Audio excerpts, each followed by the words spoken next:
this was an organization that really cared about their people. And when that started changing over time, I gave notice and left and broke multi-years on a contract to say, no, to me, vision is important. And if I don't believe and care in it. So when I tell people, no, if you don't fit, it's okay. There's a place you will.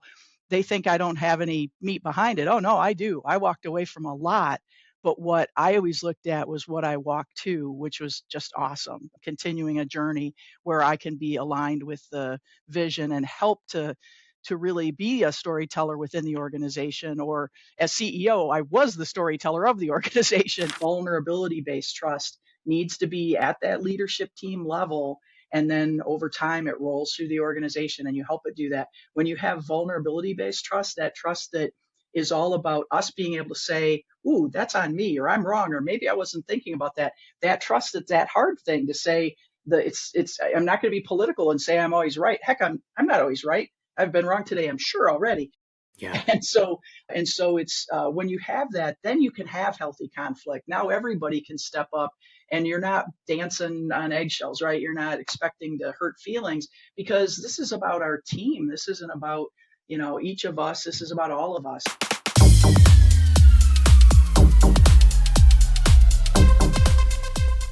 Hey, welcome to this week's episode of The Freedom Experience. I'm your host, John Moncrief. And my guest today is someone I first met at a small Giants conference in Detroit. And I remember sitting there completely locked into what she was saying. It's not just what she's done, but how she's done it. The determination, the clarity, the conviction to stand up for what's right, even when it's not easy. So my guest, Amy Courter, is a lifelong volunteer and a former national commander and CEO of the Civil Air Patrol. That's the civilian auxiliary of the US Air Force, where she served as a 2-star Major General, leading over 61,000 volunteers across emergency services, cadet programs, and aerospace education. That alone would be reason enough to have her on the show, but Amy's story doesn't stop there. From being employee number 121,633 in a massive tech firm to helping take a private company public, from leading at the Pentagon to coaching entrepreneurial teams today as an EOS implementer.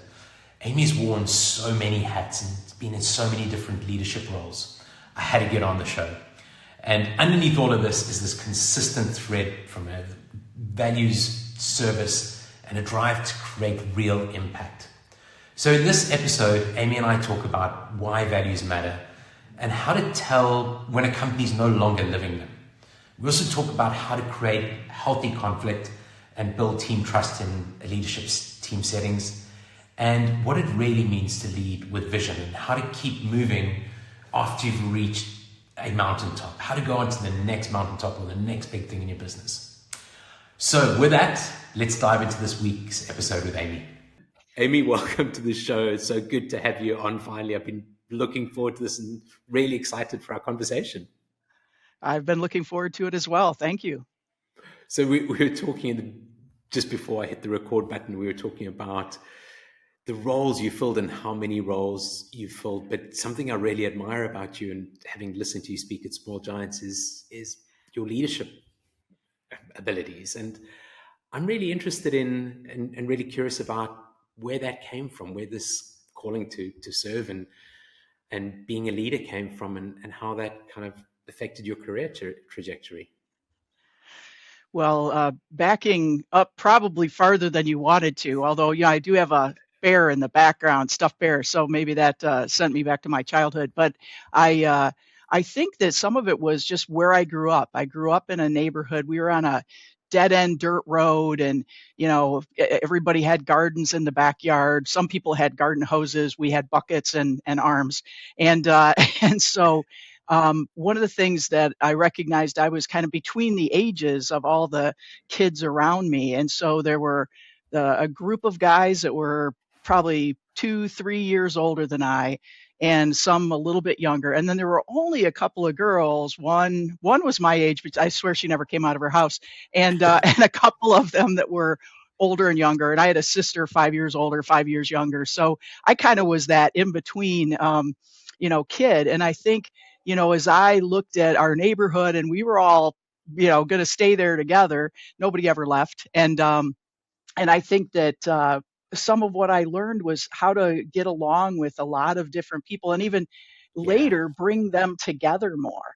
So not just, coexist, but kind of help people to do that. And so I was never, the strongest of the kids playing sports because there were guys that were, inches taller than I and stronger and older. And I was never, and I was always careful with those that were younger. And so I kind of, had a bunch of people that just the younger kids just started following me around because I could get along with them and we could offer to play basketball or whatever and just really get engaged. And I think that really shaped who I became because I was a very quiet kid, but I knew, gosh, we have to do something to be able there's one basketball court in the neighborhood, one. And so, and it was on somebody's garage, so we had to play well. But I think that helped me a lot to see how to work with others. How old were you back then? So I'm thinking of when I was like, oh my gosh, probably 9, 10, 11, 12. Just kind of, wanted to be out and about, loved to play sports and different things. In fact, it's kind of funny. Fast forward to college, I never thought of playing basketball because I was playing basketball with guys that were 6 inches taller than I was, and I was more the Harlem Globetrotters style, of playing, with crazy antics so that you could actually make a basket while people didn't expect you to. And they put me in college and said, no, we want you to play. I'd played field hockey. So the athletic director's like, get over here, sign up for basketball. I was 5'9" and grew actually during college even more. My mom thought it was something they were feeding us Oh, just in wow. case. Yeah. And, and it was funny. They put me in as a forward and I'm standing up as a forward up. I'm so close to the basket. I'm hitting off the backboard and it's flying away because I've never been that close to the backboard before. And it was, and I literally, they realized I have a great outside shot, but I didn't used to get into the middle of it. So it's kind of funny how things shape the way you think and act And how along things your come journey. together. Yeah. I mean, when you Yeah. talk about that, I think back to that same age when I was 9, 10, kind of 11, growing up in neighborhood. We were in New Hampshire, and I think though that time sort of shaped my values. And I know Mm. my mom's license plate or my parents' license plate had "Live Free or Die," and this kind of value of freedom came through, and the Yes. garage sales and the lemonade sale kind of stuff, and that was this entrepreneurial kind of spirit, and was just starting at that time. And then the space shuttle kind of coming in and landing piggyback on the 747, and this amazing feeling of freedom at that time. And it's funny how that sticks with you from that age. Is Yes. In fact, I think, they first stepped onto the moon when I was 8 years old, if I remember right.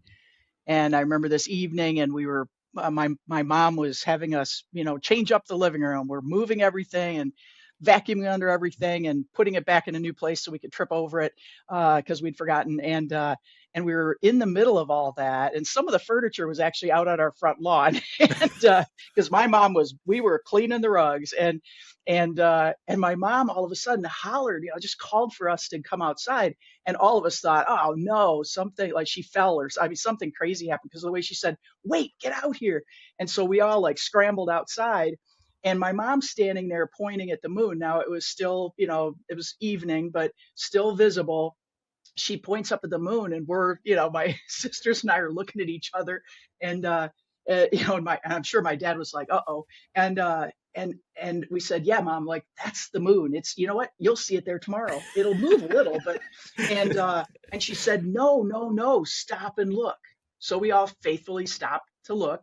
And she said, because tomorrow it's going to have footprints on it. Oh, wow. And I remember just the way like that, those kinds of things where you're like, oh yeah. And when you said 8, I'm like, oh yeah, that's, when I was thinking about the way that those things so far away, she wanted to bring into where we were. It was fun. Wow. I mean, that kind of, I could feel the sort of goosebumps. We'll have steps on the moon there tomorrow. It is, I mean, when Yeah. you put it that way, it's quite an amazing way of thinking of it.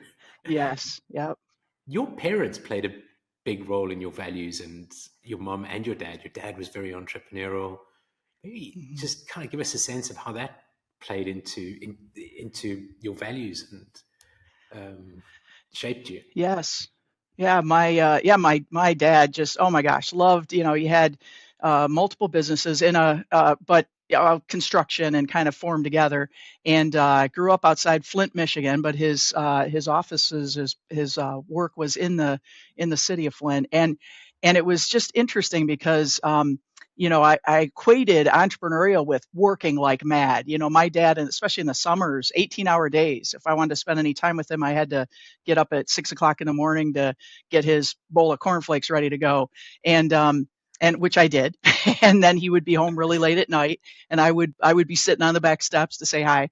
And so, I always thought, oh my gosh, I loved how much he cared, his compassion, his and passion just for what he did. He'd stop, and again, like my mom would point at something. We're like, yeah, Dad, that's the Fisher Body, factory. And he's like, no, Amy, I just put an awning on that for the entrance. Oh, okay. Like he would, really, really make sure, you were That's recognizing, yeah. the hey, I go to work, but this is the stuff I do. And so, yeah, that entrepreneurial just heart really meant a lot to me. And my mom also had started a community education program in our little rural town where I went to school. I was right between Flint and Swartz Creek, and she had done that by asking for one of the notable Flint philanthropists for money to do that. And so my parents were both very much that way. But I also remembered, like, oh my goodness, I didn't equate that to always living a great life too. Like we Yeah. did, but my goodness, my parents were busy. Even my mom is only as a volunteer, and she would say only a volunteer, and we'd say, Mom, you're a volunteer that's making a difference. Um, but so in my thinking, it was, well, let's go on to university, see what else we can do. And the reality is I very quickly pivoted right back to entrepreneurial life, because that's what I love. I love making a difference, caring about my clients, the work that I do, making sure we're watching and celebrating it. So it all comes back to that. Because where you are right now is an EOS coach implementer. Hmm. So you look after business owners and leadership teams and help them to grow and scale their businesses and look after their business and put an operating system into their business. Yes. Yeah. But you I started love. off, yeah, sorry, you love? Go ahead. Oh, go Oh, ahead. Yeah, I was going to say I love to really just help others do what they want to do better, and sometimes do what they don't even think they can do. Like I love expanding the dream at the point where things that seem out of their reach become in their reach. Now they can do the next thing. yeah. And so, yeah, I love working with owners and leadership teams to do what they want to do better. And your career started in tech many years ago when you were sort of 22. So it wasn't an immediately entrepreneurial role, so to speak. You went into I guess, the corporate environment. I think you employ 100 and something thousand. I think I probably got the number wrong.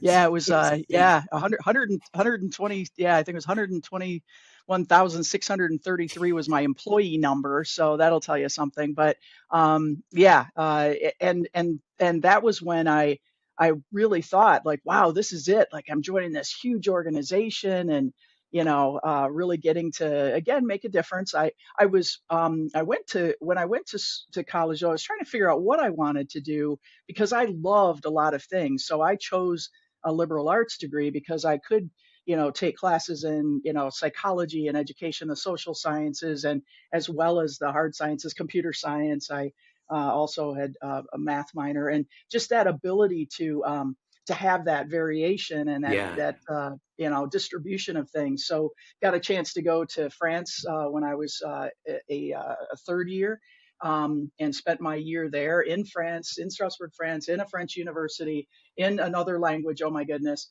And one for which most of the people around me had far more training than I. But I always say, harder I work, the luckier I get. I got a great opportunity to go there.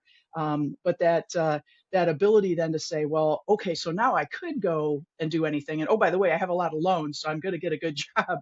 And and I thought about teaching, but honestly, the teaching jobs weren't there at that point. And I knew Yeah. I had a lot to pay back. So as I was applying for teaching jobs, before I even got out of college, before I graduated, I had an opportunity come up to be a programmer operator and to work in that role, and then got picked up by that large manufacturer. They were the rival to IBM and about the same size. In fact, many of the things today in PCs and things like that, the operating systems really came from the operating systems of that first company that I was in.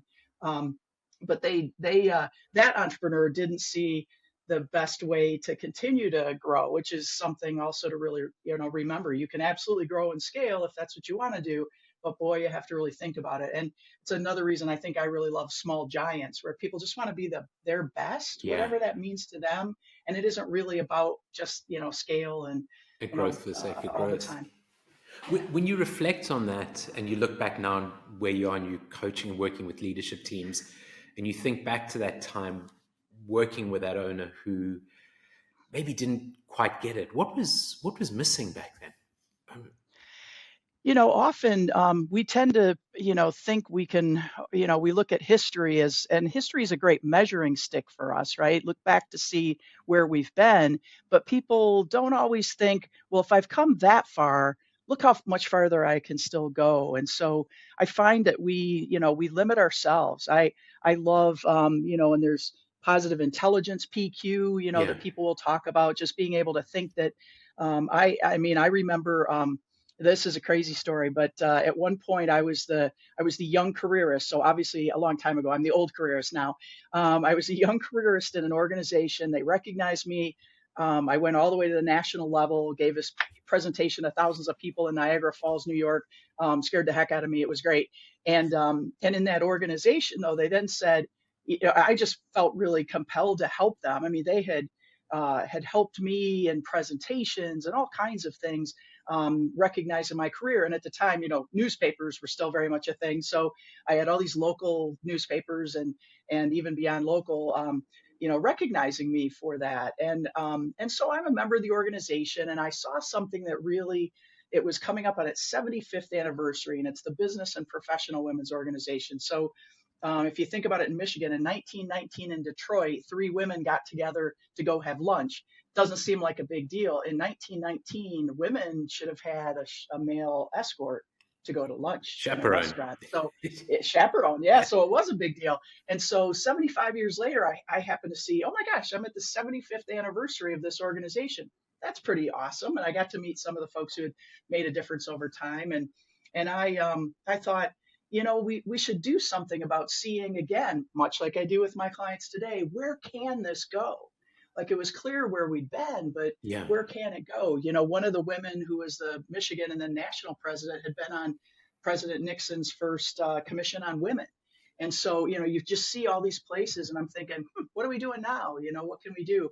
And so I got together with a few folks and thought about how we could nationally work because it was the national 75th.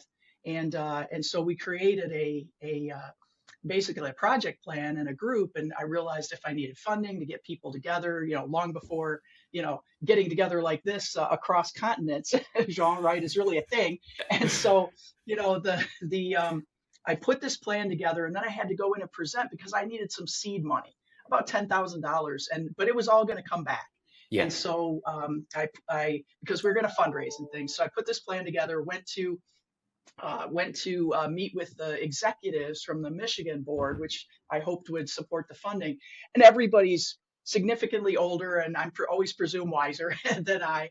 And I went in with, in my skirted suit with my, my briefcase still in those days. And I went in to present this plan, and I had handouts, and I'm presenting this, and I'm getting all kinds of appropriate, I think, by the way, feedback or pushback. Well, Amy, what if this? Or, well, what about that? And oh my goodness. And hey, have you talked to? Yes, I have.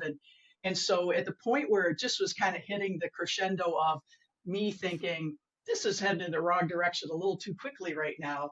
I said, they asked another question and I said, you know how I know this is going to be successful? And I opened my briefcase and I pulled out my copy of a book, the little train that could, Yes. right?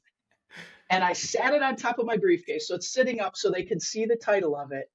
and they're all looking around the room at each other because who is this young child? Okay, I wasn't, but making fun of us. And I said, I want to be clear. This is going to happen because when I say things are going to happen, when I put my mind to it, when I work with teams, we figure out how to do it because it's not about if, it's just when. It's not about exactly where we're going to get to. It's about the journey as well. And this is going to be a good journey for our organization to really contemplate. And got a little bit more pushback, and thank goodness I always have plan B. I took the book off my briefcase, opened my briefcase, and sat on top a bottle of Tums. And I said, and if nothing else, I'll just eat some antacids. We'll be fine because we're going to make this happen. I need $10,000. So how is someone willing to support a motion to, provide for us the seed money of $10,000? And amongst this group, in fact, the one who may have even been the most vocal in opposition made the motion, and it was unanimous. And they left me in the room. They brought me back in the room, I should say, because they sent me out of the room. And I'm optimistically in the hallway, and I came back in, and they said it was unanimous. And I heard the motion in the second before I left. And anyway, it was awesome. But it's times like that where we just have to believe in ourselves enough to help others believe with us. So not that I'm in organizations with my clients, but I do feel as though I'm there with them, and they should always feel like they can reach out to me at any time, good or bad. And so I love that ability to really get my head in their game, that my thoughts with their organization, and help them to see the possibilities. Having said that, remember, I led 61,000 people in emergency management, disaster relief, search and rescue. So everything's not always pretty, but knowing that I always think about, I hope for the best, plan for the best, but I also look for the worst and plan to make sure we know how to mitigate the worst. And I think it's that balance. I'm sure people will say I'm an optimist. I'm actually probably much more of a realist because I do look at both sides. But then, for crying out loud, if you're going to desire one or the other, go for the win. Go for the win. I mean, just so reflecting or thinking about it, you've held positions as CEO, CIO, CIE. I remember we were talking about this the last time across very different organizations, so military, corporate, and very different leadership roles. But if I'm hearing you properly, that vision is such a critical thing, being able to see where it is that you want to go, and then being a bit persistent about getting there and just sort of staying the course rather than being too easily pulled in different directions.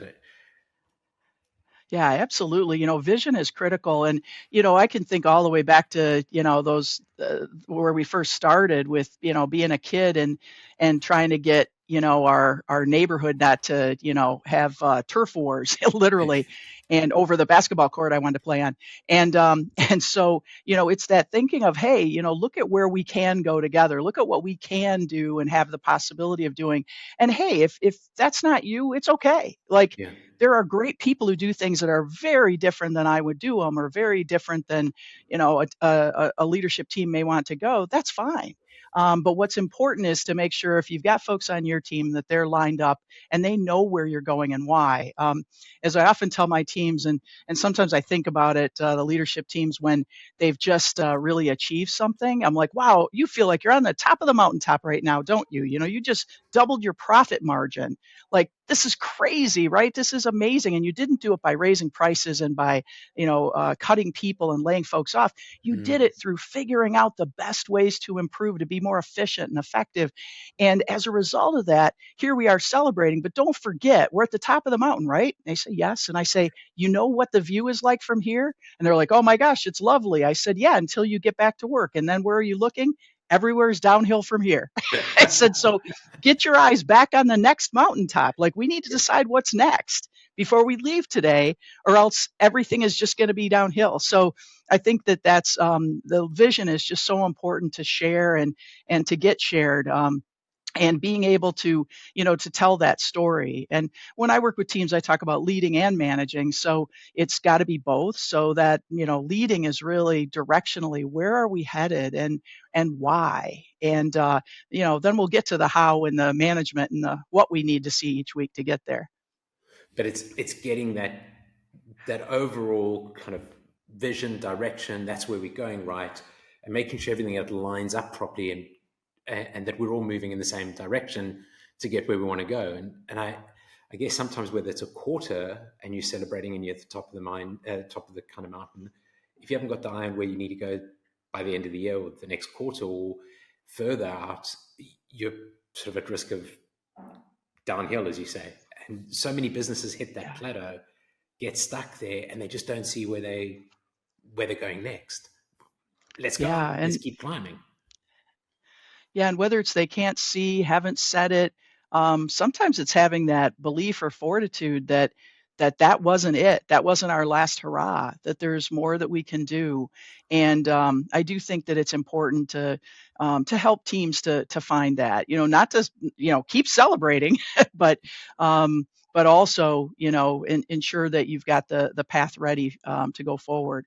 One of the things that I have always done, in fact, I realized that well, what was great was when I was in that technology company, I had a lot of different engagements. I was kind of the Jill of all trades. I had a lot of different opportunities to, go help. There's an issue in sales over there. What? Me, sales? Go help. There's an issue with their network. Okay, I've installed networks. Go help. There's an issue with their software. Okay, I'm a programmer. And so I would go and have shorter stints, which turns out I'm so lucky because that's what I love. And if I had a 6-month assignment somewhere programming one thing, I would probably poke my eye out. And so that ability for me to be in different places led me to an entrepreneurial business. Probably 100 people, literally were struggling with the technology they put in, million, multi-million, I know $1 million plus at least way back then and decades ago. And I went in to help with the hardware, ended up working on the network, ended up having programmers ask me questions like, hey, do you know that? Or I was kind of overhearing an issue in the cubicles and I helped with it. And they looked at me like, you know that too. And I'm like, I'm just like, I've done a number of things. I love to learn. So I'm happy to share.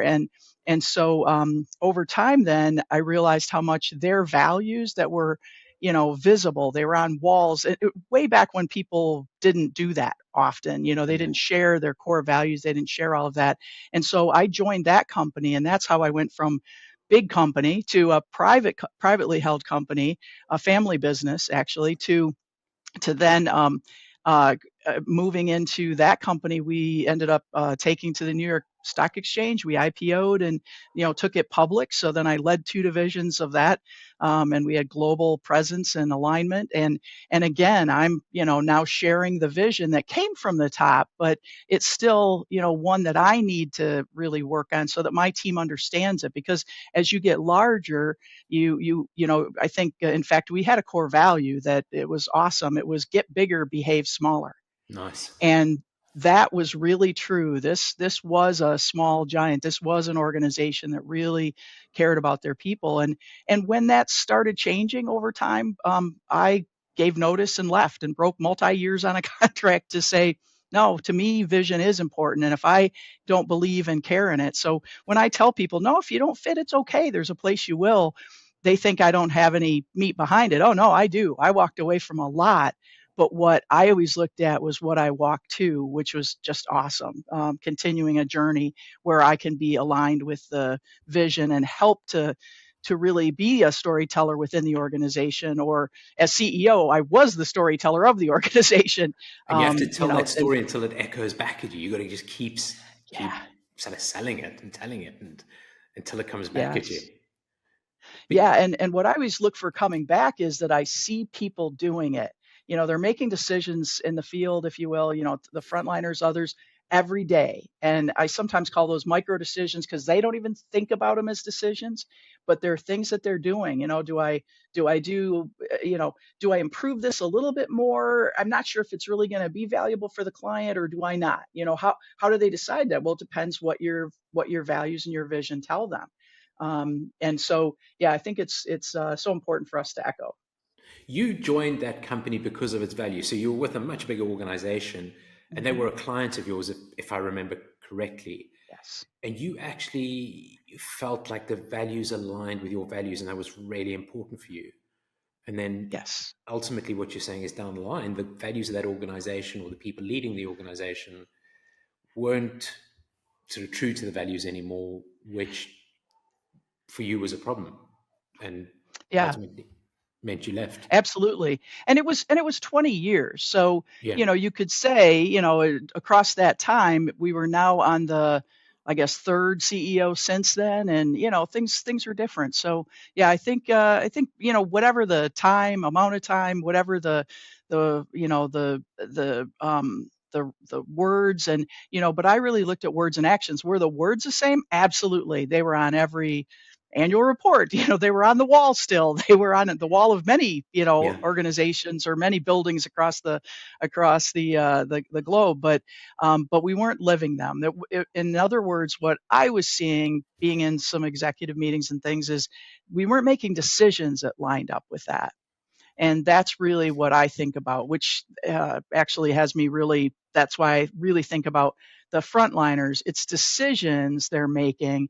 And that's what we're trying to align, is the decision making in the organization, so that everything we're doing is heading us toward the vision that we say and believe that we will achieve.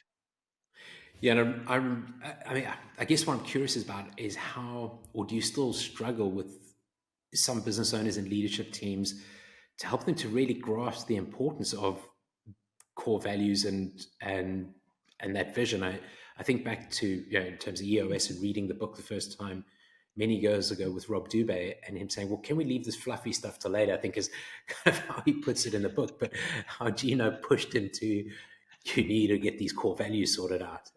Do you still encounter that same resistance?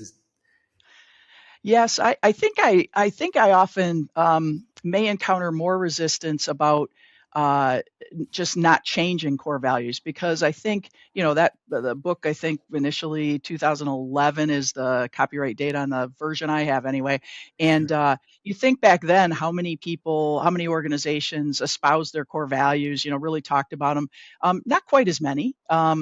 Military always has Yeah, excellent service, respect, and so that ability, though, for the organizations to really look at those and ensure. So when I come in, I teach, facilitate, and coach as a certified EOS implementer.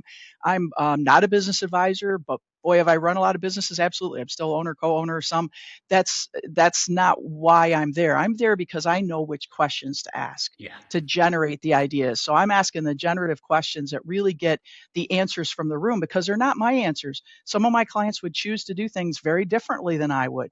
That's not mine to question. I'll just ensure that they are thinking about all the components of and the consequences of where they're going. And so I often will have teams who say, we've had those values for a long time. We're good.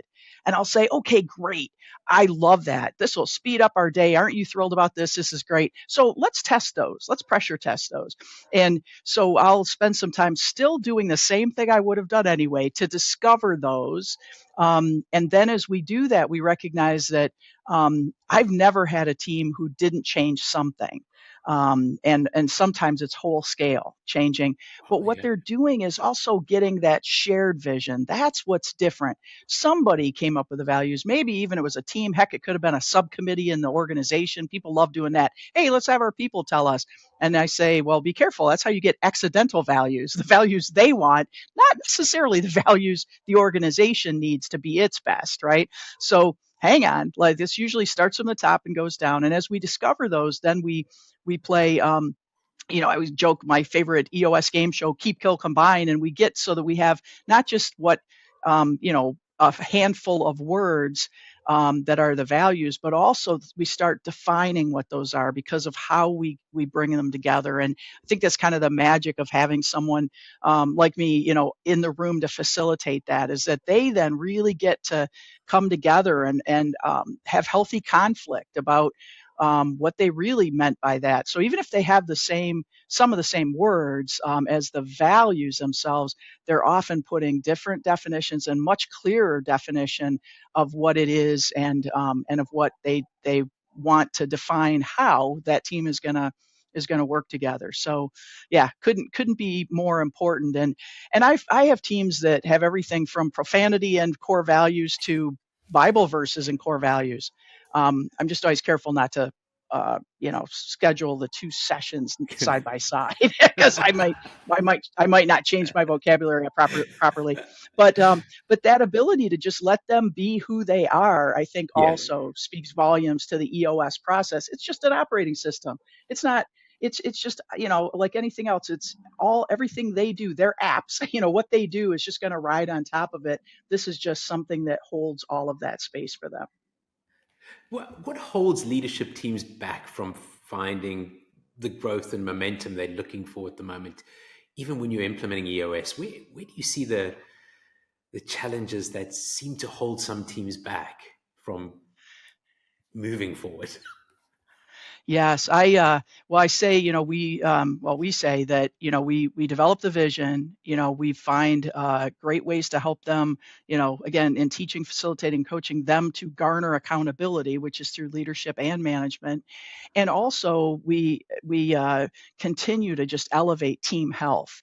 And it's often the team health, if we think about it from the standpoint of, organizations where maybe there's many are fear based, right? In fact, they make their Yeah. decisions based on fear, and so they're making decisions to ensure that bad thing doesn't happen to them. Well, if as they do that as organizations, they do that as individuals. Well, I'm not going to speak up because I don't want a bad thing to happen to me, and I'm that crazy person who again, I long before I left that organization, I spoke about where we weren't really living the values the same way. Our decision making wasn't in line with it.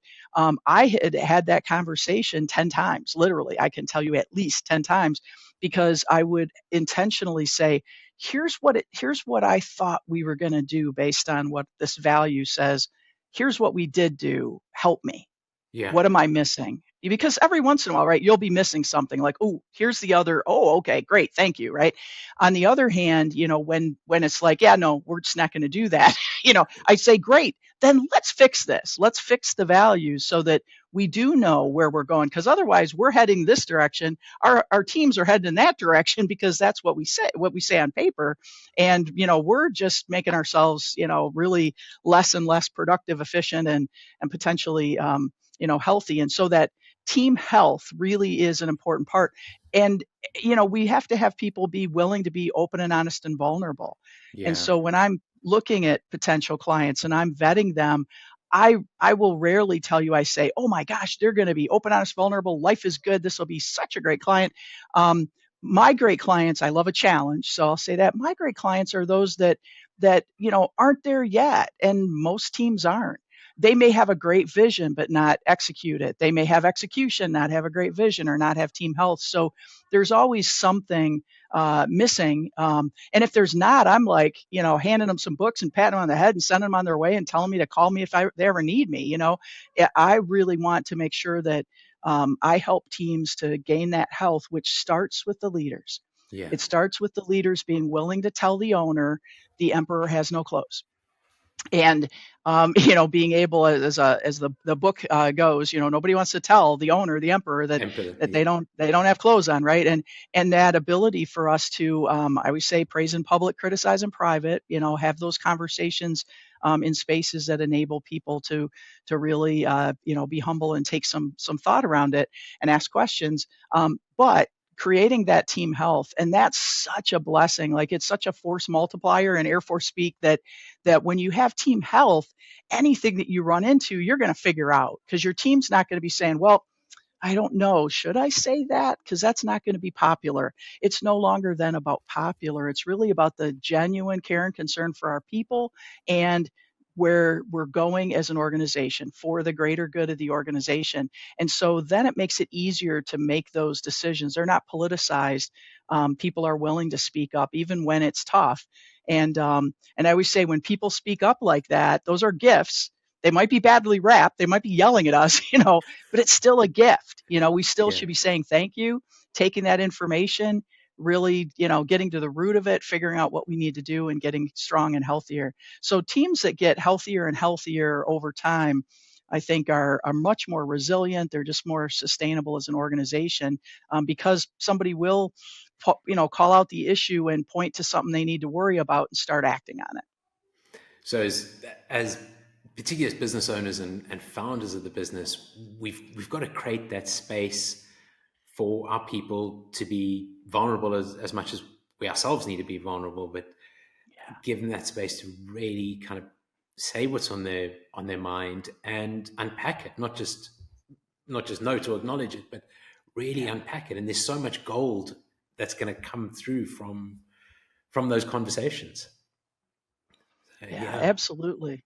Yeah, that ability, and I'll tell you, I mean, I know I certainly went through times in my life where I'm like, gosh, do I point that out? Do I speak up?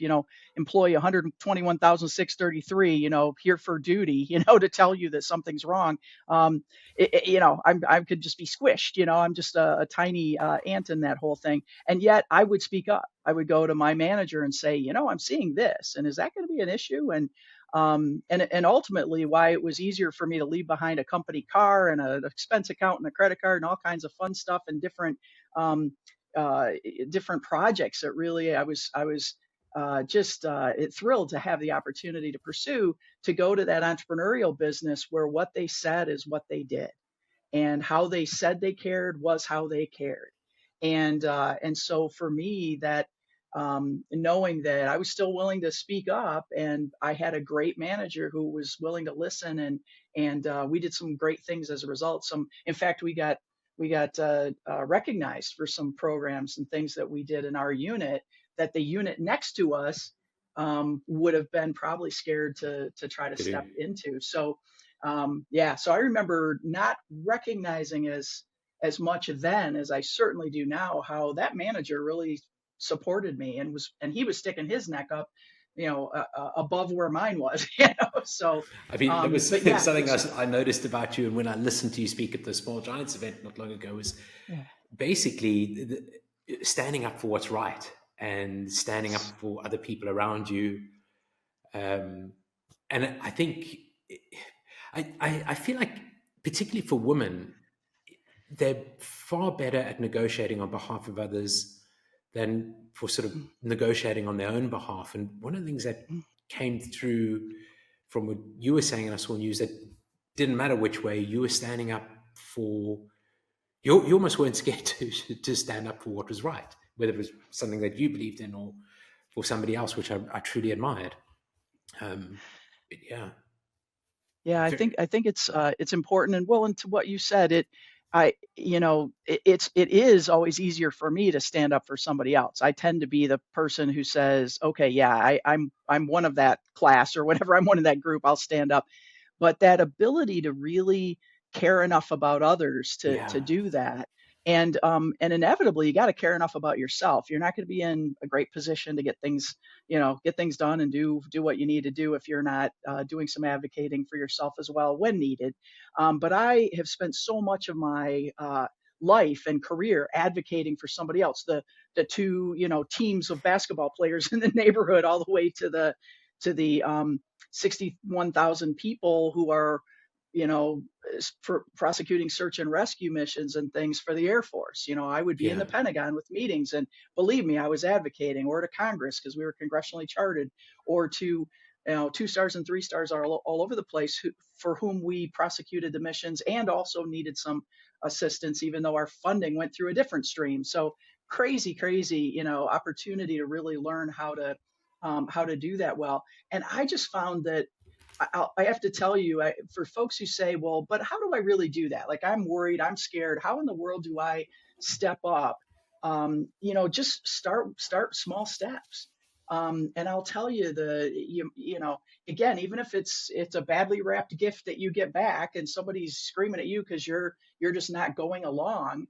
I think it's okay to start making those differences, making just okay, I understand you still want to go in that direction. I just wanted to point out what that looked like. Fair enough, move on. And over time, you'll have people say, woof. I literally have had people come back to me, leaders come back and say, I shouldn't have bet against you. To which I always say, oh my God, you're betting against me? Like, why am I here then? And I joke about it and, make a big deal out of it. We laugh about it a lot later.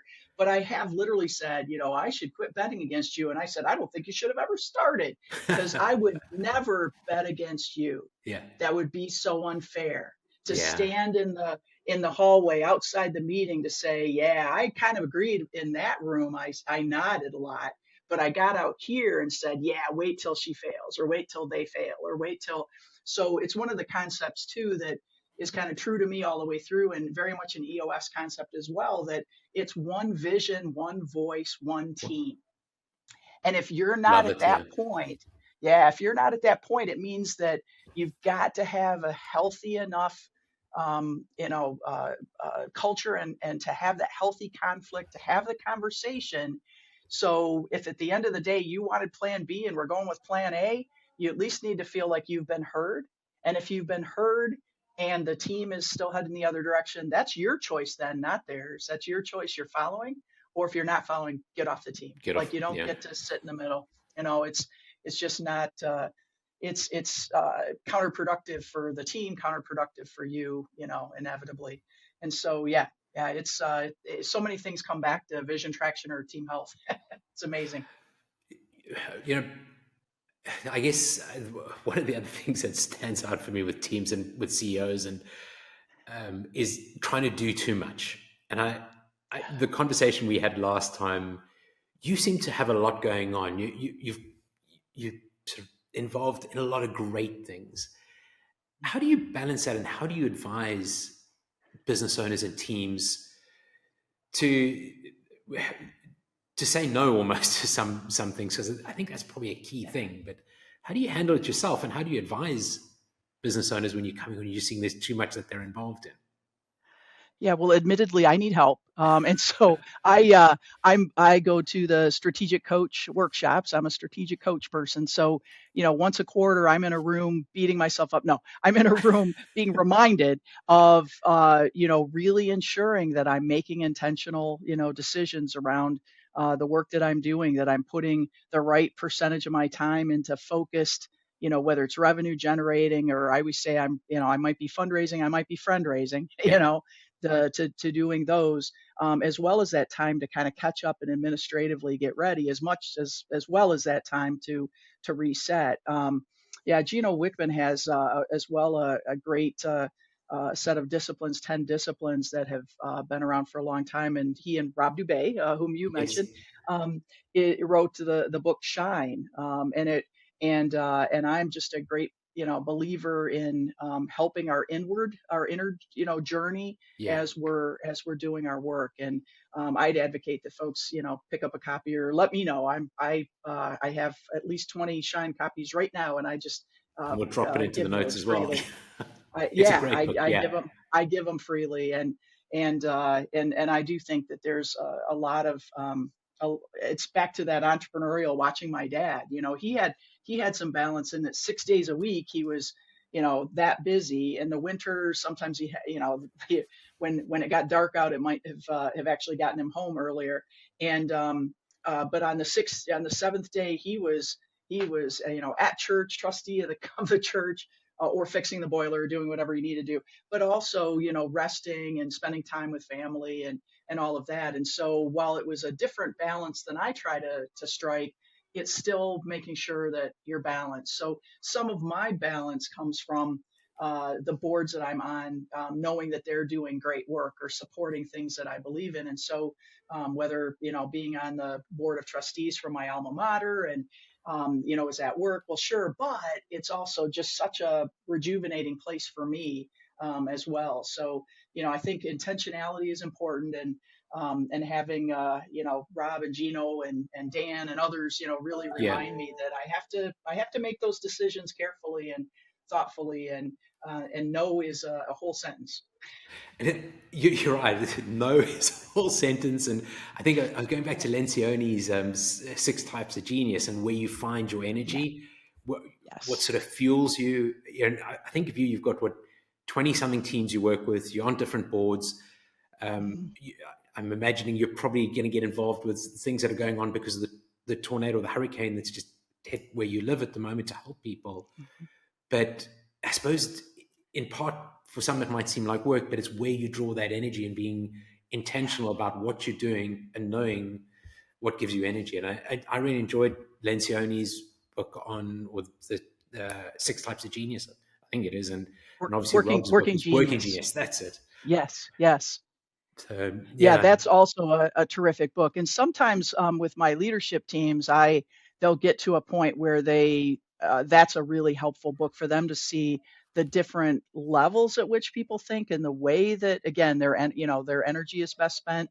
So whether they're wondering or whether they're really going in and galvanizing, I mean, just all those different skills or not skills, different ways in so which we work, just the way we work, the way we're yeah, wired. tools and way we are wired, and having a common language to communicate with each other, to understand each other, so we can communicate better, I guess.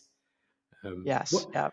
what else are you sharing with your teams at the moment from a reading perspective? What else is kind of something aside from I guess the sort of traction books, and we talked about the 10 disciplines, but something else you might be sharing at the moment?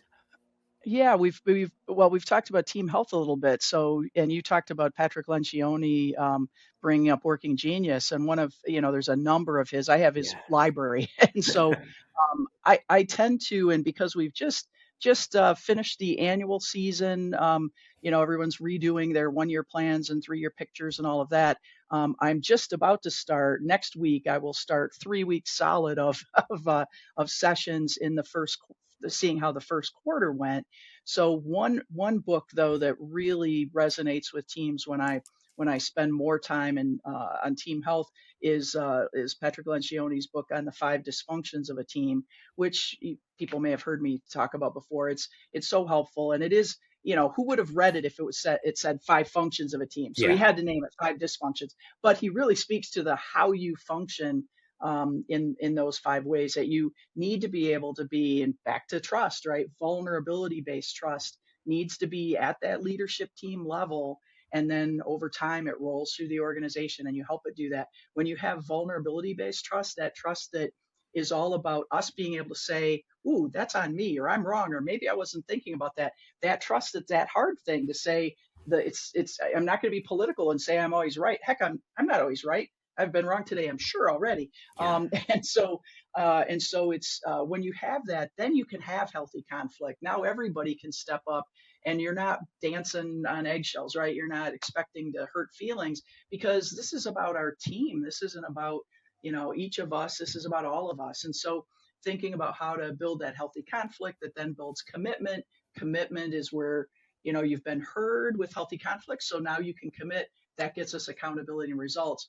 And teams will achieve results in spite of themselves sometimes. But oh my goodness, it's I took up tennis a few years ago and just have enjoyed it. And that feeling when you hit something in the sweet spot, Oh that yes, it just goes farther and faster, and it feels good. Like that's what we want I love that teams to feel analogy. like. Yeah, Yeah, that even yeah, when they're just hit it, even when it's really, really hard, that it just feels good and it makes the celebration, all that much better. And right now, what I would say is with so many things changing and maybe a lot of uncertainty, I had just the coolest blessing a couple weeks ago. One of my clients called, and I'd been thinking about them because in addition to for-profit clients, I have some not-for-profit clients as well. And so organizations really can come in all sizes and shapes and run well on EOS. And so one of the organizations, I know a lot of their funding streams are federal, and I know that they, could be concerned. And so yeah, I saw that phone call come in, and I thought, oh, I'm grabbing this call, but I'm dreading this call a little bit. And I answered the phone, and the CEO said, "Hey, Amy, I just wanted to check in with you. As we're rolling through the organization, this leadership and management, you can teach us so well. And I know you've told us it's ours to teach, but I really want you to come in and do it." And I said, "I'd love to do that love if it. all your Yeah, leadership team members are in the room too." So they're all there, so they're showing, and maybe they even pop up and teach a little bit of it with me. And she's like, "Fine, that's great, right?" So we're conducting this transaction that I never expected, and sure, I'll be out there. And then I said, "So how's it going?" And she said, "Oh, I wanted to tell you this." She said, "Before you and before EOS, we would be just a disaster, right? We would be spiraling around right now because we would be wondering what in the world to do. But you know what we did, Amy? We thought about it. We put all our issues on the issues list. We've solved the things that we should solve. We've got the rest, there. And we're just going to continue following our vision and executing on Oh, our I love it. plan. Eh? And Yeah. words just, And melted it's my not the heart. I first mean, time I've heard that. yeah. Whether it was companies who went through COVID or Mhm. back in 2008 that were running EOS, they were more confident, more cohesive, and able to navigate these big challenges that we face and to navigate uncertainty. So it's just, Yeah, it's amazing. yeah, It's such a wonderful feeling, and it doesn't happen overnight. It no, takes some time. it You takes have to time. roll it through, but It's and tough. people Just have to be it's tough. vulnerable. Yeah, Yeah. And so for everyone who thinks, "Oh my goodness," that moment where you make a decision not to say something or not to share because that might help them, but it's going to make it look bad on you.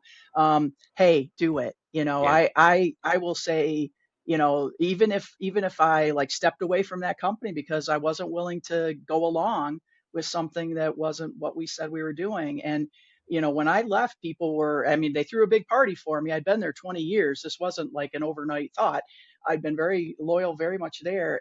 But I've got to tell you, I cashed out my stock and options, and not long after that, everybody else came back and started talking to me about, what did you know that we didn't know? And I said, nothing. I told you all. This is what we should do. So please know that it's hard and it yeah. may, feel like a setback, but those setbacks are small compared to the opportunities ahead. So, be brave Do and the work. and Be yeah, I brave. always Put in the say, work. you can only be so courageous, but when you're um, you know, you're not feeling like you're well. Actually, let me fix that. I always say you can only be so confident, but when you feel like you don't have the confidence, then turn on the courage button and just go. So, Love it. So I've got one last question for you, I guess. The name of the show is The Freedom Experience. And as I told you, it's one of mhm. my core values. What does freedom mean for you, um, Amy? What does that word mean for you? Well, one thing I'll say is I never think about it as freedom from things. I think about it as freedom for things, to go things. So freedom for me is that ability to make the choices that are best for me, my family, my country, my company, my organization, whatever it is. So for me, it's being able, in some ways, I got freedom through education. Yes. That having more and more education helped me to see and experience more and more and more. So I think freedom also, back to courage for a second, that sometimes when you're the most courageous, you realize it is freeing. It's freeing to be able to feel as though you really can, make your choices and move forward. So yeah, so freedom for me, my dad fought in the army in World War II. My brother was in the Air Force during Vietnam. He enlisted during Vietnam. I just think that people, we tend to think of those things as supporting freedom, but as well, I've volunteered and performed search and rescue for 40 plus years. So Yeah. I'm hoping I'm helping freedom, in the United States for folks who want to go up in small planes and do all the things they want to do, and keeping that as safe as we can. So I think freedom is also enabling others to have theirs. That's I beautiful. think that's really important. Yeah. Yeah. Very. Well, I'm looking forward to seeing you in person at Small Giants in what we're three Yes. weeks away. Can't wait to see you and spend some time with you. And thank you so much for coming on and just sharing some of your wisdom.